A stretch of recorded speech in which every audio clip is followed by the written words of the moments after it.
Assalamualaikum warahmatullahi wabarakatuh. Perkenalkan, nama saya Dania Dwi Putri Dealiani. Di sini saya akan mempresentasikan tentang pesantren rehabilitasi dengan zikir tarekat. Baik teman-teman, selanjutnya kita akan membahas tentang pengertian macam-macam rehabilitasi, metode rehabilitasi pesantren, dan juga pelaksanaan metode inaba zikir. Sekarang kita bahas dulu apa sih pengertian dari pesantren dan rehabilitasi itu. Lembaga pendidikan yang ada di Indonesia tidak hanya satu macam. Ada salah satunya jenis lembaga pendidikan yang ada di Indonesia dengan mengajarkan tentang Islam dan memiliki ciri yang sama, yang biasa kita kenal dengan nama pondok, pesantren, atau pondok pesantren. Pesantren sendiri berasal dari kata santri yang memiliki tambahan awalan pe dan juga akhiran an. Memiliki arti tempat belajar untuk para santri atau tempat tinggal untuk para santri. Tapi dalam perkembangannya pesantren kini tidak hanya digunakan untuk tempat tinggal dan tempat belajar untuk para santri. Sekarang pesantren juga bisa digunakan sebagai tempat rehabilitasi. Rehabilitasi adalah sebuah proses memulihkan kembali sesuatu. Maksudnya di sini adalah sesuatu yang seharusnya baik, kemudian menjadi tidak baik, akan dikembalikan menjadi baik, atau mendekati keadaan semula. Macam-macam rehabilitasi. Rehabilitasi sendiri terbagi menjadi 7 macam. Yang pertama yakni rehabilitasi pendidikan. Yang kedua, rehabilitasi medis. Yang ketiga, rehabilitasi non-medis. 4, rehabilitasi berbasis masyarakat. Yang kelima, rehabilitasi sosial. Dan 6, rehabilitasi dalam keluarga. Ketujuh, rehabilitasi vokasional. Untuk penjelasannya, mari kita simak. Yang pertama yakni rehabilitasi pendidikan. Apa sih rehabilitasi pendidikan itu? Rehabilitasi pendidikan biasanya digunakan untuk mereka yang membutuhkan pendidikan secara khusus dalam hal berhitung, menulis, dan juga membaca. Selanjutnya yakni rehabilitasi medis. Apa sih rehabilitasi medis itu? Biasanya digunakan untuk orang yang memiliki gangguan dalam hal koordinasi komunikasi, gerakan, persepsi motorik, dan juga adaptasi sosial. Rehabilitasi medis sendiri biasanya berupa terapi bicara, fisioterapi, terapi okupasi, yang selanjutnya yakni rehabilitasi non-medis. Adalah sebuah upaya pemulihan tanpa menggunakan alat dan juga bahan medis. Dapat dilakukan oleh dokter, dapat dilakukan dengan menggunakan jamu, dapat juga melalui metode-metode yang ada dalam pesantren. Selanjutnya yakni rehabilitasi masyarakat. Rehabilitasi masyarakat ini biasanya mengandalkan potensi sumber daya masyarakat. Selanjutnya yakni rehabilitasi sosial. Rehabilitasi sosial ini biasanya menggunakan kendaraan untuk mencapai daerah-daerah yang terpencil, misalnya pedesaan. Hal ini untuk mencegah dalam turunnya keterampilan juga kondisi sosial yang lebih serius dalam masyarakat. Yang selanjutnya yaitu rehabilitasi keluarga. Rehabilitasi keluarga ini yaitu salah satu bentuk rehabilitasi yang dilakukan oleh anggota keluarga, terutama orang tua dari si penderita. Anggota keluarga diberikan pelatihan dalam pelayanan penderita dengan layanan khusus. Selanjutnya yaitu rehabilitasi vokasi. Rehabilitasi vokasi ini biasanya dipergunakan dengan menyediakan sebuah layanan dalam bidang kualifikasi profesional dan kejuruan. Biasanya, rehabilitasi ini mengandalkan skill dan juga bakat yang dimiliki oleh si penderita. Banyak sekali upaya yang dilakukan untuk menanggulangi bencana kemanusiaan ini, tidak terlepas dari peran pesantren. Salah satunya yakni pesantren Suryalaya yang juga menjadikan dirinya pusat rehabilitasi. Dalam pesantren ini, ada metode khusus yang digunakan yakni inabah. Apa sih inabah itu?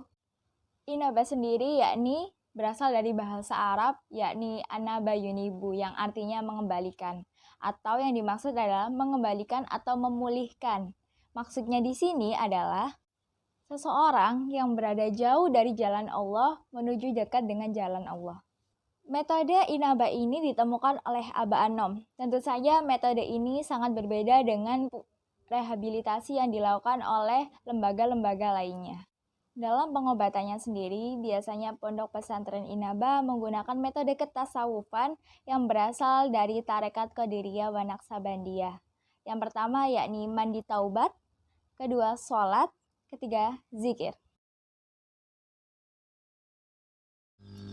Amalan yang pertama dari metode ketasawufan yang dibawa oleh Thariqat Qadiriyah wa Naqsabandiyah yakni mandi taubat. Mandi taubat dilakukan sebelum melakukan sholat tahajud atau sholat malam pada jam 2 pagi dini hari, guna mensucikan badan, pakaian, kalbu, dan jiwa, atau bisa disebut juga suci secara lahir dan suci secara batin. Pembina pondok pesantren berkata mandi bisa menghilangkan racun dari tubuh penderita, sebab air yang dingin meregangkan saraf-saraf sehingga aliran darah lebih lancar menuju ke otak. Ibarat minum minuman keras merupakan penyakit rohani, atas izin Allah dengan mandi pasti sembuh. Amalan yang kedua yakni sholat. Setelah mandi kemudian dilanjutkan dengan melakukan sholat wajib ataupun sholat sunnah seperti sholat taubat, sholat rawatib, sholat qiyamul lail, dan sholat sunnah lainnya yang dilakukan pada jam 3 pagi dini hari. Amalan yang ketiga yakni berzikir. Zikir yang digunakan pun adalah zikir khusus, yaitu zikir la ilaha illallah. Dalam metode inaba ini sendiri menggunakan dua zikir. Yang pertama zikir lisan dan yang kedua dengan zikir hati. Yang pertama yaitu zikir lisan atau zikir yang diucapkan secara lisan. Berikutnya akan saya terangkan tentang tata cara zikir jahar. Talqin zikir dimulai dengan muqaddimah talqin yang diucapkan oleh wali talqin dan ditirukan oleh anak bina. Selanjutnya, wali talqin memberikan contoh bagaimana pelaksanaan zikir jahar dan anak bina memperhatikannya. Diajarkan zikir jahar dengan kalimat la ilaha illallah. Zikir jahar yakni zikir yang dilakukan dengan suara keras yang dimulai dengan kata la dari bawah pusat dan menahannya, lalu membawanya ke otak. Kemudian kata ilaha dari otak dengan membayangkan dan diturunkan ke dada di bagian bawah sebelah kanan. Selanjutnya dimulai dengan kata illallah dengan membayangkan dari dada bawah sebelah kanan dan menahannya, lalu menghentakkan lafaz Allah ke arah dua jari dada bagian bawah sebelah kiri tempat latifatul qalbi, atau yang disebut dengan dimensi batiniyah dalam diri manusia yang halus yang berada di dada bawah sebelah kiri atau di bawah payudara sebelah kiri. Biasanya bersemayam nafsu lawamah. Setelah sudah diajarkan sebanyak 3 kali kepada anak bina, maka wali talqin membimbing dengan meminta anak bina memejamkan mata dan membaca ilahi anta maksubi waridhaka matlubi a'tini mahabbaka wa ma'rifataka. Kemudian menirukan zikir la ilaha illallah sebanyak 3 kali dengan gerakan tubuh yang dicontohkan oleh wali talqin. Kemudian ditutup dengan ucapan Sayyiduna Muhammadur Rasulullah sallallahu alaihi wasallam. Lalu anak bina diminta untuk mengangkat kedua tangan dan wali talqin membaca doa penutup zikir jahar. Tidak hanya zikir jahar saja yang diajarkan kepada anak bina, akan tetapi juga ada zikir qalbi atau zikir yang tidak boleh diucapkan dengan lisan dan hanya boleh diucapkan dalam hati. Zikir tersebut dibaca dengan kalimat Allahu Allah. Wali talqin kembali mengajarkan terlebih dahulu dalam pelaksanaannya menarik nafas dan ditahan, mulut tertutup, gigi dirapatkan, dan lidah dilipat ke atas. Posisi kepala menunduk dengan menghadap ke dua jari yang ditempelkan di bawah dada bagian kiri, dengan mata terpejam, membaca kalimat Allahu Allah dalam hati sebanyak-banyaknya dan menutup dengan ucapan Sayyiduna Muhammadur Rasulullah sallallahu alaihi wasallam. Dengan memperbanyak zikir diharapkan bisa memberikan pengalaman psikologis dan juga spiritual. Proses terapi dilakukan terus-menerus dan tidak boleh berinteraksi dengan dunia luar. Hal ini merupakan salah satu faktor penyembuhan.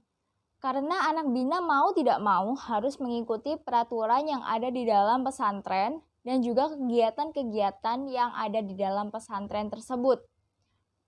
Anak bina diminta untuk melakukan kegiatan yang dianjurkan, melakukan ibadah, melakukan hiburan-hiburan, misalnya saja anak bina juga diberi kesempatan untuk menonton televisi, melakukan olahraga, dan pembina pun berperan sangat besar dalam proses penyembuhan anak bina, mulai dari awal hingga akhir. Demikianlah penjelasan saya mengenai pesantren dan rehabilitasi dengan menggunakan zikir tarekat. Apabila ada kesalahan, saya hanya manusia biasa, saya mohon maaf yang sebesar-besarnya. Wabillahi taufiq wal hidayah. Wassalamualaikum warahmatullahi wabarakatuh.